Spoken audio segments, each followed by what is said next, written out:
Hello viewers, welcome to ఏకమైస్ academy. ఈ రోజు మనం యూపీఎస్సీ ప్రిలిమ్స్ కానీ అదర్ ఎగ్జామినేషన్స్ ఏవైతే రౌండ్ ద కార్నర్ ఉన్నాయో వాటిని దృష్టిలో పెట్టుకుని పాలిటీ లాంటి సబ్జెక్ట్ నుంచి ఫిబ్రవరి 2025లో వచ్చిన ఇంపార్టెంట్ కరెంట్ అఫైర్స్ ఏంటనేది ఈ వీడియోలో డిస్కస్ చేద్దాం. సో ఒకవేళ మీకు ఇనిషియేటివ్ నచ్చినట్లయితే ఇంకా ఏ సబ్జెక్ట్స్ నుంచి ఎక్స్పెక్ట్ చేస్తున్నారు కామెంట్ సెక్షన్లో చెప్పండి. ఆ టాపిక్స్కి సంబంధించి ఆ సబ్జెక్ట్స్కి సంబంధించిన కరెంట్ అఫైర్స్ అన్నీ కూడా నేను మీకు డెలివర్ చేయడానికి ట్రై చేస్తాను. సో ఫస్ట్ ఇక్కడ మనం డిస్కస్ చేసే టాపిక్స్ ఏంటి? జోనల్ కౌన్సిల్స్, దాంతోపాటు article 101 clause 4 and article 200 ad hoc judges అనే concept, Lokpal of India, chief election commissioner and other election commissioners act of 2023. So ఈ 6 టాపిక్స్ గురించి మనం ఈ వీడియోలో డిస్కస్ చేయబోతున్నాం. Very important topics. పాలిటీ అనేది ఏ సబ్జెక్ట్ ఏ ఎగ్జామినేషన్లో అయినా కానీ సేమ్ అంటే మనకి సేమ్ టైప్ ఆఫ్ ఫ్రెండ్స్ వచ్చే ఛాన్స్ ఉంటుంది. సో ఎగ్జామినేషన్ పాయింట్ ఆఫ్ లో ఎక్కడైతే మీరు ఫోకస్ చేయాలో అవి చెప్తాను. సో జాగ్రత్తగా చూడండి. ఫస్ట్ ఇక్కడ జోనల్ కౌన్సిల్స్ అనేది ఎందుకు న్యూస్లో ఉంది? జోనల్ కౌన్సిల్కి సంబంధించిన 27th వెస్ట్ జోనల్ కౌన్సిల్ మీటింగ్ని రీసెంట్గా మన హోమ్ మినిస్టర్ అయిన అమిత్ షా గారు హోస్ట్ చేయడం జరిగింది. సో జోనల్ కౌన్సిల్స్లో కూడా మనకి 5 జోనల్ కౌన్సిల్స్ ఉన్నాయి: northern, central, southern, eastern, western. So వీటితో పాటు నార్త్ ఈస్టర్న్ సెపరేట్గా క్రియేట్ చేస్తాం. సో ఈ 5 జోనల్ కౌన్సిల్స్లో ఒకటైన వెస్ట్రన్ జోనల్ కౌన్సిల్కి సంబంధించిన 27th మీటింగ్ అనేది రీసెంట్గా జరిగింది. మరి అసలు వెస్ట్రన్ జోనల్ కౌన్సిల్ అంటే ఫస్ట్ ఏ స్టేట్స్ వస్తాయో తెలుసుకోవాలి కదా మనం.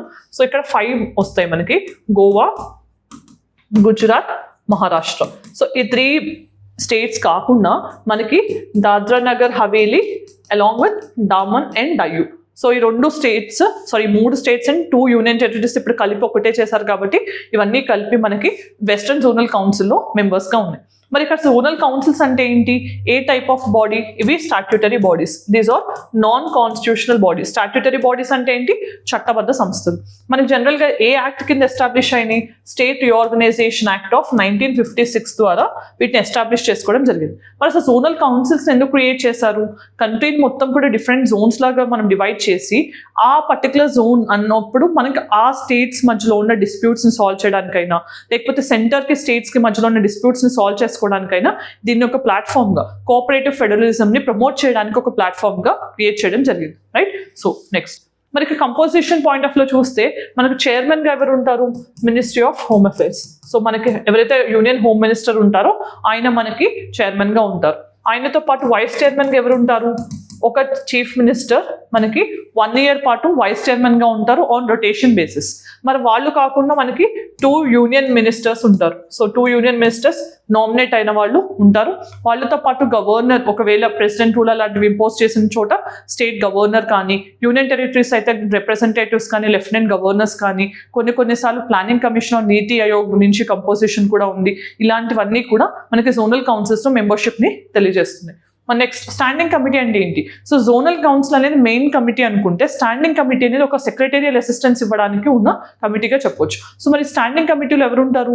స్టేట్ యొక్క చీఫ్ సెక్రటరీస్ ఎవరైతే ఉంటారో వాళ్ళు ఈ పర్టికులర్ కమిటీస్లో మనకి మెయిన్గా లీడ్ చేస్తూ ఉంటారు. సో మనకి నెక్స్ట్ జోనల్ కౌన్సిల్ మీటింగ్ జరగాలన్నప్పుడు దానికి కావాల్సిన బ్యాక్గ్రౌండ్ వర్క్ కానీ ఇవన్నీ కూడా వీళ్ళు చేస్తుంటారు అనమాట. సో స్టాండింగ్ కౌన్సిల్స్లో మనకి నీతి ఆయోగ్ నుంచి రిప్రజెంటేషన్ కానీ, యూనియన్ మినిస్ట్రీస్ నుంచి రిప్రజెంటేటివ్స్ కానీ కనిపిస్తూ ఉంటారు. రైట్. సో నెక్స్ట్ టాపిక్ విషయం. సో మనం నెక్స్ట్ డిస్కస్ చేయబోతుంది ఏంటి? Functions and roles of zonal councils. So 2 states మధ్యలో డిస్ప్యూట్స్ని, సో అది ఇంటర్ వాటర్ డిస్ప్యూట్స్ అవ్వచ్చు, ట్రాన్స్పోర్ట్ రిలేటెడ్ డిస్ప్యూట్స్ అవ్వచ్చు, ఏవైనా 2 స్టేట్స్ మధ్యలో డిస్ప్యూట్ కానీ, స్టేట్కి సెంటర్కి మధ్యలో ఉండే డిస్ప్యూట్ని కానీ రిజాల్వ్ చేయడానికి ఇది ఒక మెకానిజం లాగా మనకు వర్క్ చేస్తుంది. సో కోఆపరేటివ్ ఫెడరలిజం అనే దాన్ని ప్రమోట్ చేయడానికి జోనల్ కౌన్సిల్స్ అనేవి హెల్ప్ చేస్తున్నాయి. నెక్స్ట్ టాపిక్ ఏంటి? Article 101 clause 4. ఒక పర్టికులర్ ఆర్టికల్ అనేది ఏదైనా ఇష్యూ ఆర్ రీజన్ వల్ల మనకి లైమ్ లైట్లోకి వచ్చినా, అది రిపీటెడ్గా కనిపిస్తోంది అంటే దాని యొక్క ప్రొవిజన్స్ ఏంటి, ఎక్సెప్షన్స్ ఏంటి, ఎవరికి వర్తిస్తుంది, ఇలాంటివన్నీ తెలుసుకోవాలి ఎగ్జామినేషన్ పాయింట్ ఆఫ్ వ్యూ. మరి రీసెంట్ టైమ్స్లో ఏంటి అంటే అమృత్ పాల్ సింగ్. సో మన 18th లోక్సభలో 7 ఇండిపెండెంట్ క్యాండిడేట్స్ ఎన్నుకోబడితే దాంట్లో 2 ఒక పర్సన్ జైలు నుంచి కంటెస్ట్ చేశారు. ఆయనే అమృత్ పాల్ సింగ్. సో ఈ అమృత్ పాల్ సింగ్ ఇప్పుడు నేషనల్ సెక్యూరిటీ యాక్ట్ 1980 కింద డిటైన్ చేయబడి ఉన్నారు. మరి ఈయన జైల్లో ఉన్నారు కాబట్టి మెంబర్ ఆఫ్ పార్లమెంట్గా రోజు పార్లమెంటరీ మీటింగ్స్ జరిగినప్పుడు అటెండ్ అవ్వలేకపోతున్నారు. దానివల్ల ఆయనకి డిస్క్వాలిఫికేషన్ 101 clause 4 కింద వచ్చే ఛాన్స్ ఉంది కాబట్టి పంజాబ్ అండ్ హర్యానా హైకోర్ట్ని ఈయన అప్రోచ్ అవ్వడం జరిగింది. So please stay the execution అని. సో మాకు ఇప్పుడు అది జరగకుండా అంటే డిస్క్వాలిఫికేషన్ లేకుండా నాకు అట్లీస్ట్ కొన్ని రోజులు పర్మిషన్ ఇవ్వమని చెప్పి పార్లమెంటరీ మీటింగ్స్ని అటెండ్ అవ్వడానికి ప్రొవిజన్ కల్పించమని చెప్పి అడగటం జరిగింది. సో అది రీసెంట్ కాంటెక్స్ట్ అనమాట. మరి ఇక్కడ 101 clause 4 గురించి గుర్తుపెట్టుకోవాల్సింది ఏంటి, ఇక్కడ ఒక కండిషన్ స్టిపులేట్ అవుతుంది. మినిమం 60 days వరకు మనకు పర్మిషన్ ఆఫ్ ద హౌస్ లేకుండా or speaker or chairman permission లేకుండా ఏ మెంబర్ అయినా కానీ 60 days మీటింగ్కి అబ్సెంట్ అయితే ఆ సీట్ అనేది డిస్క్వాలిఫై అయ్యే ఛాన్స్ ఆర్టికల్ 101 clause 4లో తెలుస్తుంది. మనకు మెయిన్గా ఏంటి ఇక్కడ 60 days లిమిట్ చూస్తాం. ఈ 60 days లిమిట్ ఎప్పుడు ఉంటుంది, ఓన్లీ పార్లమెంట్ సెషన్లో ఉన్న డేస్నే 60 daysలో కౌంట్ చేయాలి. సో పార్లమెంట్ ఎప్పుడైతే సెషన్లో ఉండదో ఆ గ్యాప్ని 60 daysలో కౌంట్ చేయలేం. మరి దీని విషయంలో ఎవరు డిసైడ్ చేస్తారు, స్పీకర్ ఆఫ్ ద లోక్సభ అవ్వచ్చు, చైర్మన్ ఆఫ్ రాజ్యసభ అవ్వచ్చు. సో హౌస్ డిసైడ్ చేసిన తర్వాత మనకి parliamentary committee on absence of members కూడా ఉంటుంది. ఆ కమిటీ కూడా అడ్వైస్ ఇస్తుంది ఈ రిగార్డ్లో. నెక్స్ట్ మనకి అసలు పర్పస్ ఏంటి అంటే డిసిప్లిన్ అనేది ప్రమోట్ చేయడంతో పాటు కొంచెం పంక్చువల్గా డిసిప్లిన్డ్గా మనకి మెంబర్ ఆఫ్ పార్లమెంట్స్ అటెంటివ్గా ఫంక్షన్ చేయాలి, పార్లమెంట్లో వాళ్ళ కాన్స్టిట్యుయెన్సీ యొక్క వాయిస్ని రేస్ చేయాలనే ఉద్దేశంతో దీన్ని ఇన్కార్పొరేట్ చేయడం జరిగింది.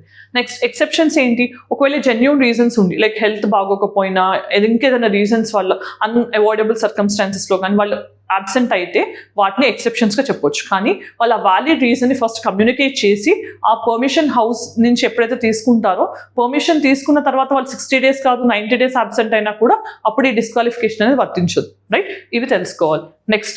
నెక్స్ట్ ఆర్టికల్ ఏంటి, ఆర్టికల్ 200. సో ఆర్టికల్ 200 అనేది టైమ్ అండ్ దెన్ రిపీటెడ్గా న్యూస్లో ఉంది. మరి 200 గురించి రీసెంట్ కాంటెక్స్ట్ ఏంటి అంటే సుప్రీంకోర్టు ఆర్టికల్ 200 మీద వస్తున్న పిటిషన్స్ని ఎగ్జామిన్ చేయడం జరిగింది. మరి ఆర్టికల్ 200 ఏంటి, గవర్నర్కి ఒక bill state legislative assembly and council కానీ ఉన్నప్పుడు ఆ అసెంబ్లీ అండ్ కౌన్సిల్ నుంచి ఆమోదించబడిన బిల్ ఏదైతే ఉంటుందో అది గవర్నర్ ముందుకు వస్తే ఆయనకు ఉండే ఆప్షన్స్ ఏవైతే ఉంటాయో అవి ఆర్టికల్ 200లో మెన్షన్ చేయబడ్డాయి. మరి అక్కడ ఏం ఆప్షన్స్ ఉంటాయి ఆయనకి జనరల్గా అంటే కనుక, ఒకటి ఎసెంట్ ఇవ్వడం. సో అంటే బిల్కి ఎసెంట్ ఇవ్వడం, దానివల్ల బిల్ అనేది యాక్ట్ అవుతుంది. దాన్ని విత్ హోల్డ్ చేయడమైనా రిటర్న్ చేయడమైనా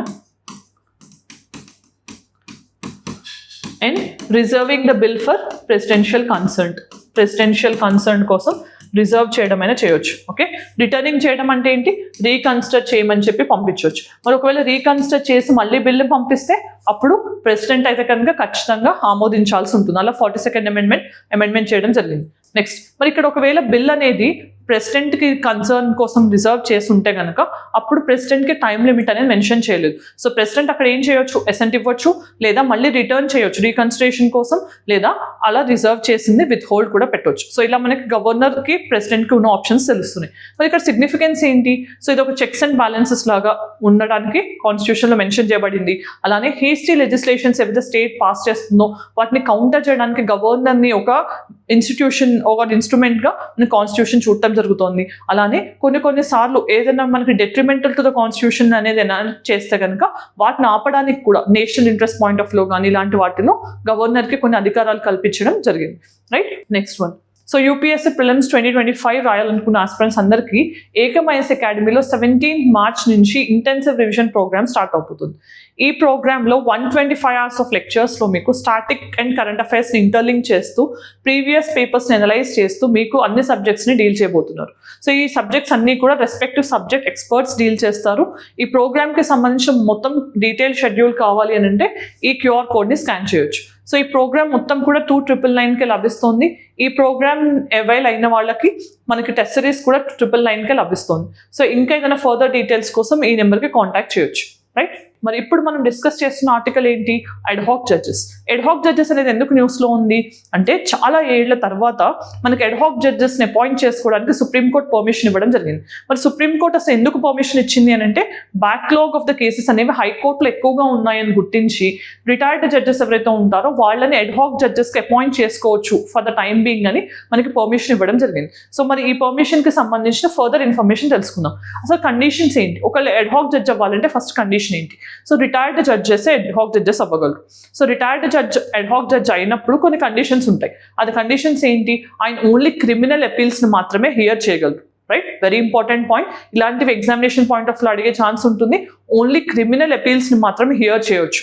సెకండ్, ఆయన ఏదైతే సిట్టింగ్ జడ్జ్ ఉన్న బెంచ్ ఉన్నారో అదే బెంచ్లో మెంబర్గా ఉండాలి, అంతేగాని ఈయన ఒక బెంచ్ని లీడ్ చేయడానికి ఉండదు.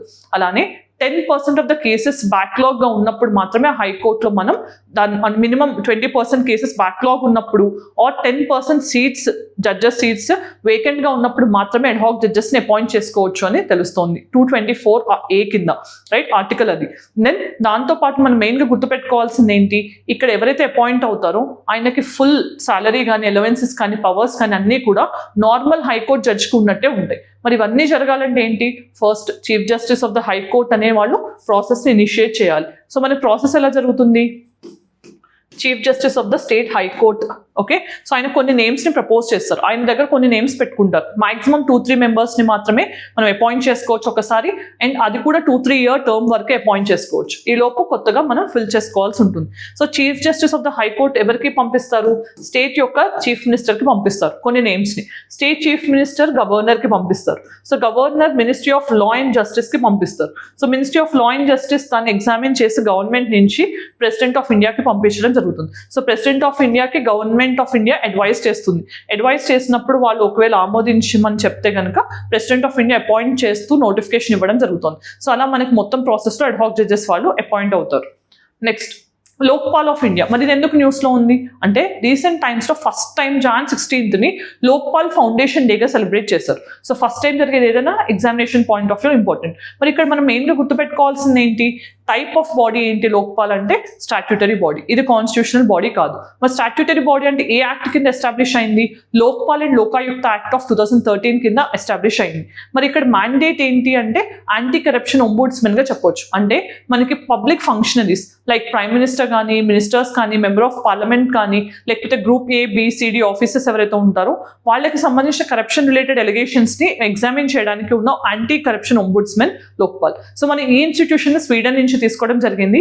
మన ఇండియన్ పార్లమెంట్లో మెంబర్ ఆఫ్ పార్లమెంట్ అయిన AK సేన్ దీన్ని ఫస్ట్ టైం ప్రపోజ్ చేశారు. మరి ఈ లోక్పాల్ లోకాయుక్త అనే టర్మ్ LM సింఘ్వి ఇవ్వడం జరిగింది, రైట్. సో ఇవన్నీ తెలుసుకోవాలి. నెక్స్ట్, కంపోజిషన్ విషయానికి వస్తే ఏంటి, మనకి జనరల్గా ఒక చైర్మన్తో పాటు 8 మెంబర్స్ ఉంటారు. సో ఇక్కడ మెయిన్గా మనం గుర్తుపెట్టుకోవాల్సింది ఈ 8 మెంబర్స్లో 50% ఆఫ్ ద మెంబర్స్ అంటే 4 మెంబర్స్ మినిమం జ్యుడిషియల్ కెపాసిటీని కలిగి ఉండాలి. ఇంకొక అంటే మనం ఓవరాల్ 4 మెంబర్స్ ఎవరైతే ఉన్నారో ఆ 4 మెంబర్స్ కూడా SC, ST, BC, OBC minorities వీటి నుంచి వాళ్ళ కంపోజిషన్ అనేది ఉండాలి. దెన్ ఎలిజిబిలిటీ ఏంటి చైర్పర్సన్కి అంటే ఫార్మర్ సుప్రీంకోర్ట్ సిట్టింగ్ జడ్జ్ అయినా అయి ఉండొచ్చు, or chief justice of the supreme court అవ్వచ్చు, లేదంటే former judge or chief justice అవ్వచ్చు, లేదంటే ఎమినెంట్ జూరిస్ట్ కూడా అయి ఉండొచ్చు. చైర్మన్కి యొక్క క్వాలిఫికేషన్స్. జ్యుడిషియల్ మెంబర్స్ కూడా మనకి 50% మెంబర్స్ ఉండాలి. సో వీళ్ళు judge of the high court retire అయిన వాళ్ళైనా అయి ఉండొచ్చు, లేదంటే కనుక మనకి లీగల్ నాలెడ్జ్ అండ్ ఎక్స్పర్టైజ్ ఉంది అనుకున్న వాళ్ళని కూడా అపాయింట్ చేయొచ్చు 50%. నెక్స్ట్, మరి ఇంకో ఇంపార్టెంట్ విషయం ఏంటి, ఇక్కడ మనకి 50% SC, ST, BC, OBCs నుంచి కూడా ఉండాల్సిన అవసరం ఉంటుంది. దెన్ అపాయింట్మెంట్ ఆఫ్ మెంబర్స్ ఎవరు చేస్తారు అంటే మనకు ఒక సెలెక్షన్ కమిటీ అనేది ఉంటుంది. సో ఈ సెలెక్షన్ కమిటీ అనేది మనల్ని ఎవరిని అపాయింట్ చేయాలనేది డిటర్మైన్ చేస్తుంది. మరి సెలెక్షన్ కమిటీలో ఎవరు ఉన్నారు, prime minister, Lok Sabha speaker, leader of opposition in the లోక్సభతో పాటు చీఫ్ జస్టిస్ ఆఫ్ ఇండియాతో పాటు ఎమినెంట్ జూరిస్ట్ ఉండటం జరుగుతుంది, రైట్. మరి వీళ్ళ టర్మ్ ఎంత అంటే 70 years అయినా అవ్వచ్చు, లేదా 5 years వరకు వీళ్ళు ఆఫీస్లో ఉంటారు, రైట్. మరి సాలరీస్ ఎంత ఉంటాయంటే చీఫ్ జస్టిస్ ఆఫ్ ఇండియాకి ఇచ్చే సాలరీ ఏదైతే ఉంటుందో అది చైర్మన్ ఆఫ్ లోక్పాల్కి ఇవ్వడం జరుగుతుంది. మనకి మెంబర్స్ మిగతా వాళ్ళు ఎవరైతే ఉంటారో ఒక సుప్రీంకోర్టు జడ్జ్కి ఇచ్చే సాలరీ ఏదైతే ఉంటుందో అది ఇక్కడ మెంబర్స్కి ఇవ్వడం జరుగుతుంది. సో ఇవన్నీ కూడా మెయిన్గా మనం గుర్తుపెట్టుకోవాల్సిన అంశాలు. మరి జ్యూరిస్డిక్షన్ విషయానికి వస్తే ఎవరెవరికి ఉంటుంది, ఆల్రెడీ మనం చూసినట్టు ప్రైమ్ మినిస్టర్ అయినా కానీ, మినిస్టర్స్ అయినా కానీ, మెంబర్స్ ఆఫ్ పార్లమెంట్ అయినా, గ్రూప్ ABCD ఆఫీసర్స్కి ఇది వర్తిస్తుంది.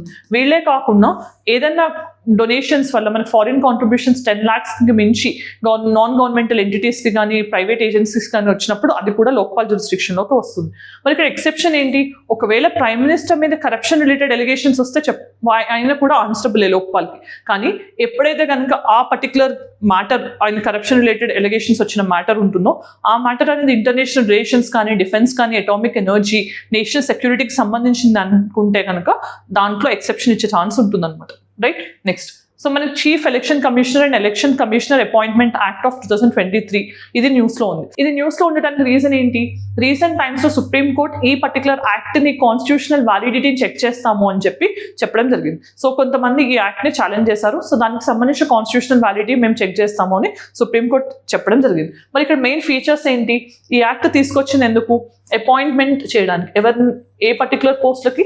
సిఈసి చీఫ్ ఎలక్షన్ కమిషనర్తో పాటు ఎలక్షన్ కమిషనర్స్ని అపాయింట్ చేయడానికి మనకి ఈ యాక్ట్ అనేది తీసుకొచ్చింది. మరి ఇక్కడ ఎవరు అపాయింట్ చేస్తారని యాక్ట్ చెప్తోంది? ప్రెసిడెంట్ ఆఫ్ ఇండియా అపాయింట్ చేస్తారని. మరి ఇక్కడ సర్చ్ కమిటీ ఏంటి? మనం వీళ్ళని అపాయింట్ చేయడానికి ప్రైమ్ మినిస్టర్, లీడర్ ఆఫ్ అపోజిషన్తో పాటు ఒక యూనియన్ మినిస్టర్, ఈ ముగ్గురు కలిసి మనకి ఒక సర్చ్ కమిటీగా ఫామ్ అయ్యి వాళ్ళు ఫైనలైజ్ చేసిన నేమ్స్ని మనం సిఈసి అండ్ ఈసీస్గా అపాయింట్ చేయడాన్ని తెలుసుకోవచ్చు. మనం మెయిన్గా క్వాలిఫికేషన్ ఏం మెన్షన్ చేశారు? సిఈసి అవ్వాలి అని అంటే కనుక సెక్రటరీ లెవెల్ ఆఫీసర్ అయి ఉండాలి గవర్నమెంట్ ఆఫ్ ఇండియా కింద. అలానే ఎక్స్పర్టైజ్ అనేది ఎలక్షన్ కండక్షన్ విషయంలో కానీ మేనేజ్మెంట్ విషయంలో కానీ ఉండాలి. అలానే ఆయన సాలరీ ఏవైతే ఉంటుందో అవి సుప్రీంకోర్టు జడ్జెస్కి ఈక్వల్గా ఉంటాయి. సో ఇవన్నీ కూడా మెయిన్గా మనం గుర్తుపెట్టుకోవాల్సిన అంశాలు. మరి ఈరోజు ప్రాక్టీస్ క్వశ్చన్స్ చూద్దాం. So first, which of the following types of bills must the governor necessarily reserve for the president's consideration under Article 200? Article 200 కింద ప్రెసిడెంట్ కి ఖచ్చితంగా రిజర్వ్ చేయాల్సిన బిల్ ఏంటి, ఈ గ్రౌండ్స్ లో ఏంటి అనేది ఐడెంటిఫై చేసి కామెంట్ సెక్షన్ చెప్పండి. Next, what is the tenure of the chief election commissioner of India? దీంట్లో 4 ఆప్షన్స్ ఇవ్వడం జరిగింది. 5 years 62 560 65 565 460 ఏది కరెక్ట్ అనేది ఆన్సర్ కామెంట్ సెక్షన్ చెప్పండి. Next, Lokpal and Lokayukta act 2013 was enacted on the recommendations of which of the following committee? So మనకి ఏ committee recommendations మేరకు Lokpal and Lokayukta act ని Indian parliament లో ఎనాక్ట్ చేశారనేది తెలిస్తే కామెంట్ సెక్షన్ లో చెప్పండి. మరి ఈ రోజు మనం polity important current affairs from February month discuss చేయడం జరిగింది కదా. ఇలానే మీకు వేరే టాపిక్స్ గురించి కావాలి, రేపు అప్కమింగ్ ఎగ్జామినేషన్స్ కి యూజ్ అవుతుంది అంటే కనుక let me know in the comment section. Thanks for joining. All the very best.